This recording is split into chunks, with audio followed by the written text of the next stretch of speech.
Protecting your stock market gains is just as important as building them. While there's no way to eliminate risk entirely, there are proven strategies investors use to lock in profits, reduce exposure, and prepare for downturns. In recent episodes of Retirement Help Center, we've established stocks can play a role in long-term investment strategies, as long as someone is mindful of protecting market gains.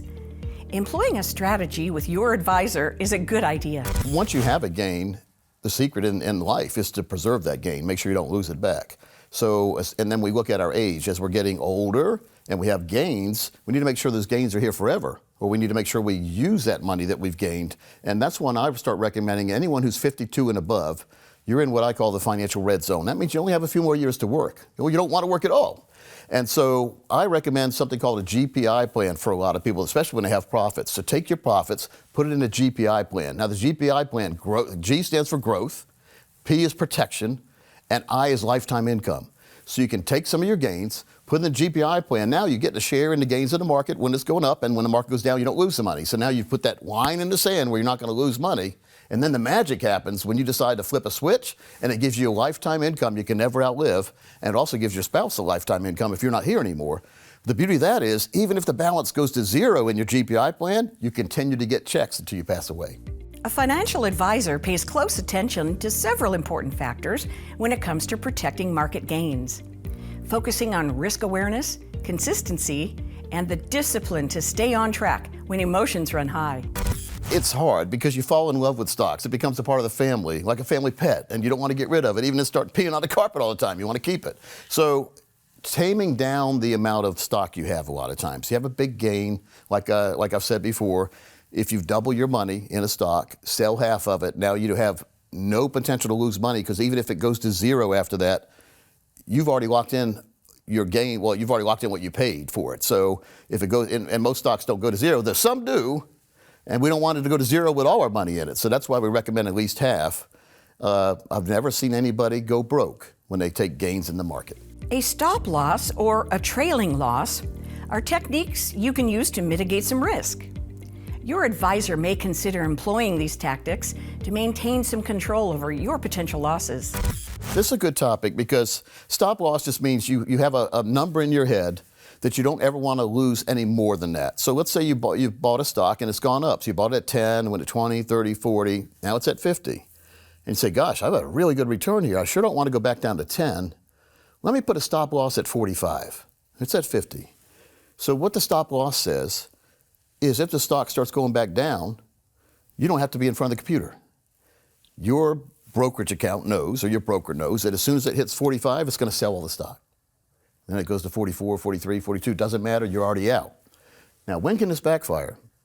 Number one, the minute you put a stop loss in, a record goes out on the internet or in the financial world, and they say, well, so-and-so wants to sell at 45.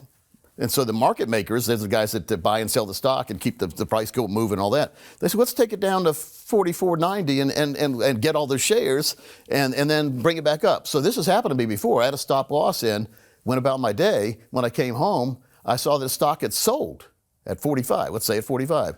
But when I checked the value, it's at 55. So in that day, they went down, they took my money, and they went back up.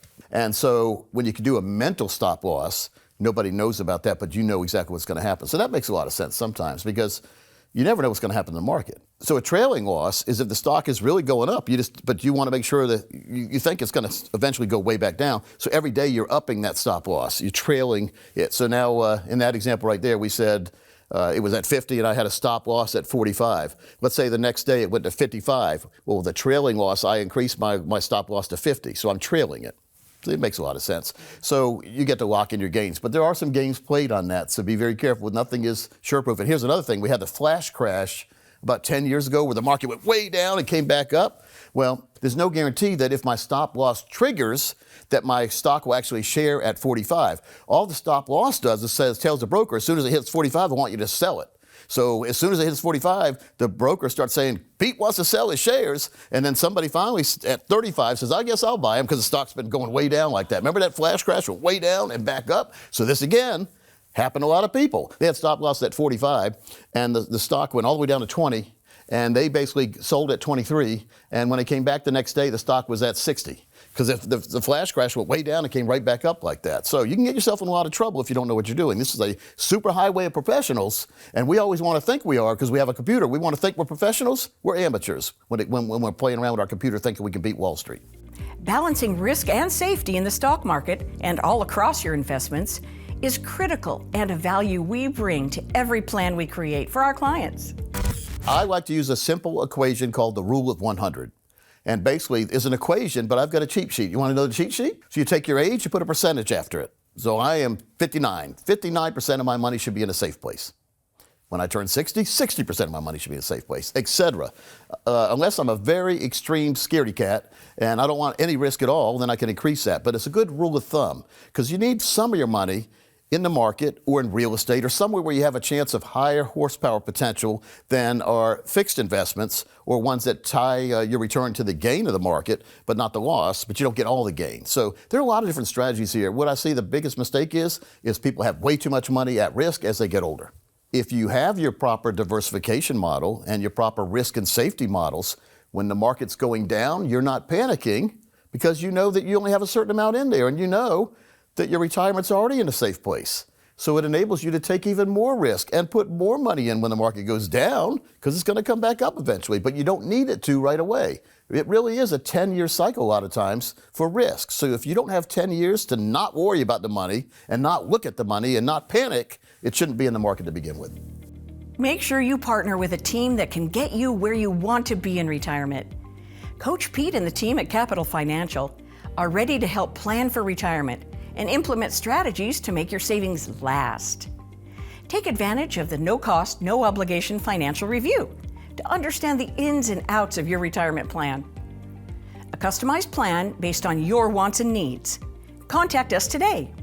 Also, be sure to like this video and subscribe to this channel for more retirement help.